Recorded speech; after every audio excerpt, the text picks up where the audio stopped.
What does Mozilla want to achieve here? Well, from the standpoint of Mozilla and our mission, the notion is protecting the open internet as a global resource accessible to all. So we'd like to be able to reinstate those open internet principles that we've all worked and lived under since the inception of the internet, and to get that so that we can get all of us as consumers to have this global resource available to us. Now, others have complained about the rules being rolled back, but in some ways it's a wonder we haven't seen stronger action from some of the tech giants. Reed Hastings, the CEO of Netflix, saying recently that net neutrality is still important, but it is not their priority right now. What do you make of that?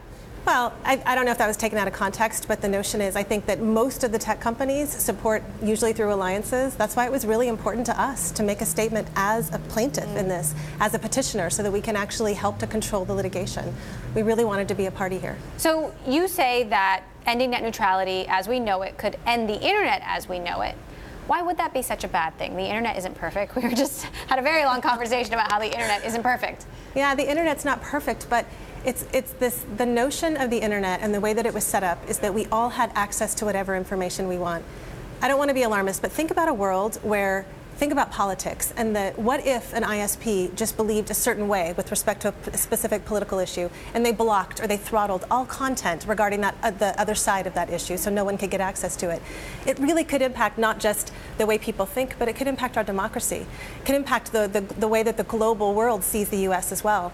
This is an issue, and the internet is an issue that no one country should regulate, and certainly no private entity should determine what content you get access to in your home. So how should we watch this play out? What are next steps? Well, the litigation will continue, and we have to see how that plays out. This is a longer process when you're in litigation.